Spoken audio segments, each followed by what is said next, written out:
Hey, Kevin here, top 100 financial advisor, author, one-time bestseller, and we're here to discuss the stock market. Primarily, what does it mean when we talk about dividends? What does it really mean for going to if the camera here is going to cooperate with me? We have the camera here now. Also, take your phone, take your laptop, whatever it is, make sure you hit the share button. I am doing that right now. And share and post. And there we go. So I'll be monitoring the questions here as well because sometimes I'm not able to see them unless I'm on my phone. So we're going to discuss again what does it mean to talk about dividends? So I did a video. This is the third one now. So we did part one. It was pre-recorded. It's out there, still on YouTube, still here on the channel or on the feed. It's two. The second thing is I did a second one, except there was no sound for some reason. So number one, let me know if you can hear me. That would be great. And then I can continue number one, and then we can also get into our conversation today.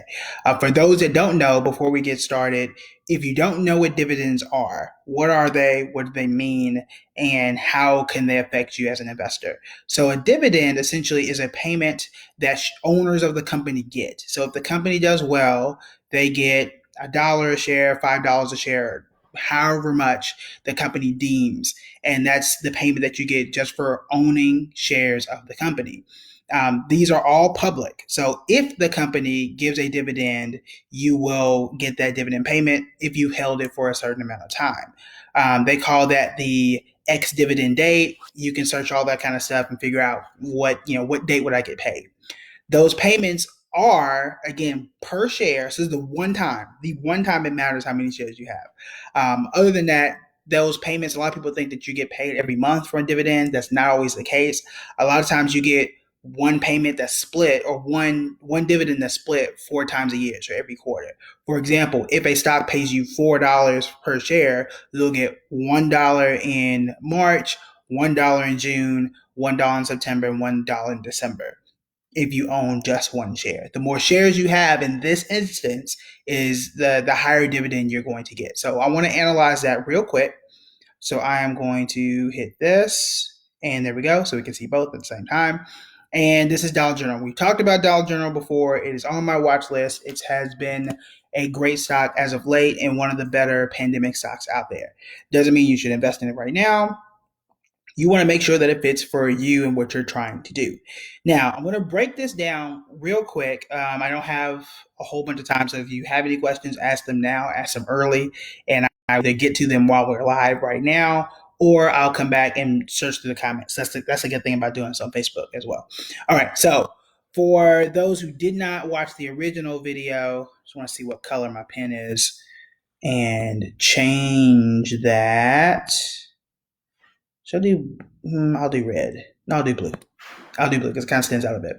All right. So number one, we know that this is the share price. So as of today, we know Dollar General is $180 for every one share. So if I buy one share, I'm paying 180. I'm paying two. That's 180 times two, and that process continues. It went up from yesterday. It went up $4 for every one share. So if I have two shares, it'll be $8. Three shares, 24, so on and so forth. That $4.02 is equal to $2.28. So that's how that works. And we know this here. And if you were on the free webinar that I did on Wednesday, you know this already. You can sign up for that, buildingbread.com/today. That link is above. This is what's called the stock symbol. So anytime that you're looking up a stock, an ETF, a mutual fund, you type in those letters, it's going to give you the latest information about this particular stock. That's how you identify it, is by using that. This is Dollar General. That's how you know.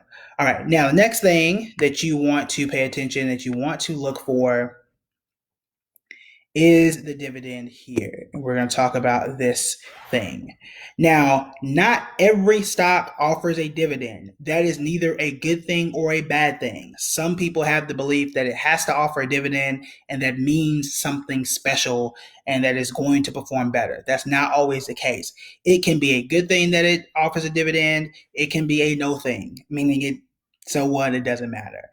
And I'm going to show you really two reasons why. Number one, a lot of the faster growing companies, Amazon, Netflix, Tesla, they don't offer any dividends. And usually the thought process is for the company anyway, I have extra money. That's what the dividends are. It's like, hey, I have extra money. Let me just give it to my shareholders directly instead of investing it into other things.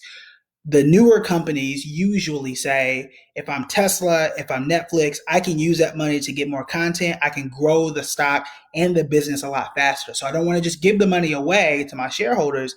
I'm going to take it and invest it, and everybody's going to be happy because the stock is going crazy. That's how they see it. Whether that works or not, it depends. So I suggest, and if you saw the first video, it doesn't make sense to just say this stock pays a dividend, this doesn't. So I'm just going with the one that pays a dividend. That doesn't always mean it's going to be better. Also, as we look at this, notice that this is kind of like their estimate of what the dividend will be. It's going to pay $1.44. And this is why I'm not just hell bent on just looking at the dividend and nothing else. Now, you can see that I have to buy one share regardless, right? If I get one share, I can get $1.44 after an entire year. That doesn't tell me much if I can just buy the same stock and get, if I held it today, I would have made $4 off the bat just like that. So that's again why dividends aren't the only most important thing in the world. They can help you to lose less money. So if you continue to invest the dividends, you're going to get just these little tiny fractional shares that's building up that cushion. If you get paid that dividend, again, in this case, it's just $1.44 and the stock goes down, you're taking that subtraction out of it and you're just a little bit better off. So again, is it important? Is it cool? Yes, but it's not the most important thing. Now, the next thing here, and again, let me know if you have questions. Make sure you're hitting the share button. The next thing here is called the dividend yield. That is just an easy percentage sometimes to compare stocks. So this one is only paying 0.82%. Some people like to say, oh, this dividend is, the dividend yield is 5%, 8%, 10%. Okay, that doesn't really mean anything. I'm really more paying attention to what is this right here? And is the stock good with or without the dividend? So those are the things you want to pay attention to. And I'm going to show you a formula that's really important as well. So that's Dollar General. We've done that one. Hit the check mark, and we're going to slide over here. And this is Exxon Mobil. Now, we see that this is the ticker symbol, XOM. This is the stock price, and today it lost $1.33. We scroll down, we look at the dividend here. We see that this one pays a higher dividend, $3.48. Cool. That's good. But again, that's not $3.48 every single day. That's $3.48 per every one share, and that essentially $4 is going to get split out over 4 quarters. So you're only going to get $1 every few months. Is it cool? Yeah, sure. That's passive income for me. Hooray. If I invested only, $40, I'm not going to get $4 in a bank account. So it's still better there. It is going to give you something. Now we see here that the percentage is 8.6%. Okay, cool. I mean, it's a higher number. I'm getting paid a higher dividend, but the share price is a lot lower. So you always got to remember that when you're talking about percentages. Now, the next thing I want to show you, let me know if you guys have any questions. Also, make sure you hit the share button. These are the things that are going to help me just to quickly see, does the stock pay a dividend? If this says 0 or it's just blank, they don't pay a dividend. Again, that's not the worst thing in the world. I am more concerned about whether or not the stock is doing well over time. This is just one day. I don't really care about one single day. I do care more about the last year, the last 5 years, the last 10 years. In this case, ExxonMobil, last 5 years, not all that great. Dollar General, actually very, very good. But again, those are the things I want to pay attention to, because if the stock has consistently gone down, they may cut that dividend. That happened to, I think it was AMC Theaters, if I'm not mistaken, and several GE cut or suspended their dividend not too long ago. It was another company that I can't recall off the top of my head. But when a company starts to cut dividends, it's because things aren't going well and the share price has fallen. So don't just look at the dividend only and not pay attention to anything else. Now, the last thing I want to show you about dividends is a formula because, again, some people say, well, look, honey, don't buy me a new iPhone, just buy me Apple stock, which that's cool. I am not against that at all. I'm all for that, right? But some people think that if I get the stock, then the dividends can pay for my new iPhone. I can buy, instead of getting, I'm reaching for something, get me Nike stock and the dividends will buy my new Jordans. I mean, that's a great concept, but let's really talk about that. Okay. So let's see how much in stock would you need to buy an iPhone? How much stock would you need to buy a new pair of shoes? Right. So let's discuss that. So first, there is an easy formula. I will do the math for you. I was a math teacher, so you're in good hands. So what you're taking is your monthly expenses. How much do you need a month times 12? It's going to give us your yearly expense, and you're going to divide it by the dividend percentage. That answer is going to give you how much money you need to invest in that stock to get that type of payment each and every year. So we're going to walk through just a few examples. It's already 9 o'clock, so I do have to go here pretty soon. So ask any questions you got now, and we're going to continue here. So let's check this out. So, for example, and you guys can throw some numbers at me. Let's say that I need for my rent, my student loans, whatever I have.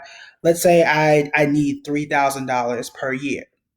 I'm sorry, per month. So $3,000. I'm just going to shorthand this. $3,000 per month times 12. That's going to give me $36,000. Remember, parentheses first. That's what you do first.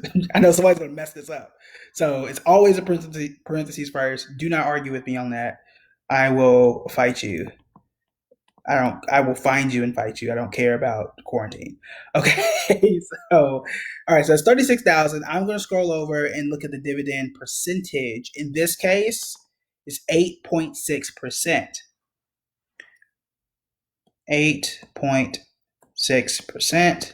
And I need to figure out how much money do I need to invest in Exxon to get $36,000 a year. So I'm going to hit the calculator here. Watch very, very closely. All right. So we've got $36,000 a year divided by 0.0. You got to have the zero there. That would be 86% if you don't put the zero there. So 0.086. And that gives me 418,604. So 418,604. So that's telling me if I wanted to have super passive income and I wanted $36,000 every year around, and the dividends are going to change, but if I wanted that, I need to invest $418,000 into ExxonMobil. Now, is that a good thing? That's something you need to really decide for yourself because is the stock consistently going up or down? That's a question you have to answer. Do you want to put $400,000 in one single stock? That's a question that you have to answer. Maybe you do, maybe you don't. I think that's a lot of risk. Unless you got billions of dollars and 400,000 is not a lot to you, then okay, sure. So let's go back and let's look at a different example. That's if you need $36,000 a year. Let's say that I'm going to do this a little backwards. Y'all give me a number. So how much does it cost for, I don't know, I don't buy Jordans just because I'm not fancy and I dress like a poor person and I'm not stylish. You guys help. Let's say a pair of Jordans is $300. So what I'm going to do is because we can skip because it's not $300 a month to buy Jordans, it's just $300. So let's say if I had 300 divided by, let's say if I had ExxonMobil still, 8.6%, and see if I how much money would I need in ExxonMobil stock to afford a pair of Jordans every single year. So I could take my 300, I can divide that by 0.086. In this case, if I had just $3,000, really 3088, $3,488 inside of Exxon. If I invested that much in Exxon, then every year or so, I'm going to get $300 in dividends every single year. I can use that and buy Jordans. Now, I don't know if Nike has the same dividend or if they pay one at all. You can start to use this formula to kind of figure that out. Again, you need to manage your risk though. So, I always say that you want to make sure that it's always no more than, and we talked about this, I talked about this in my courses too. You really don't want to have no more than 5%. And ideally, I really shoot for 3. I'm just going to revise that and just say 3%. Because any more than that, you're putting a lot of risk in one company. So you need, $300,000 and say, okay, I'm just going to put this in this stock, and this is what it's going to do for me every year. And again, it's never going to be exactly 300. It could be 305 one year, 301, 250, just depending on how the stock does. But that's how, especially my wealthier clients, those who had $3 million, they would take that, and that would be their vacation fund because they had the 416 or they had just the 3,000, but it was getting them three, four, $500 a year, and they would take that and go vacation with it. And this is just one stock. So if you had, I don't know, 5 or 6 of those, then that's $2,000 every year that you can take on a decent vacation. All depends on what the stock is, because it's not going to help you if the stock is losing money consistently. You don't want that because that's going to throw off all of your numbers. You want to get something if this is your type of investing. Again, it may not matter to you, and it doesn't have to matter. But that's just a way to look at it and be realistic to how much it's going to cost to live off of the dividends alone. Again, I think it is more important, and we're going to scroll up here to see how much the stock is growing, because I can wait a year and get my little $300, or maybe I can make $300, a lot quicker because I own 50 shares or however much, and it's growing like that every single day. Because in this case, Dollar General made $4 in one day, as opposed to waiting an entire year just to get the dividend for $1.44. And I still own just one share. So I think the growth of the stock is more important. I don't think the dividend is the important thing. All right, so I'm gonna take 2 quick questions. Okay, so thank you. That was the price on Jordan. So 180, 275. So okay, I was a little off because again, I'm not stylish. I don't buy them, but heard this from the grapevine. Yeah, that that works. So again, this is just a really quick, helpful formula. We will talk about this a bit more. Thank you guys for coming out. Thank you for sharing. I am late to my meeting, so I will talk to you guys later. And thank you. Oh. Make sure you sign up for the class if you haven't done it. 3 ways you can start investing today. It is free. It's next Wednesday. I did it last Wednesday. I only doing this twice. So sign up. Let me know what you think about the session, and I'll talk to you guys later. See ya.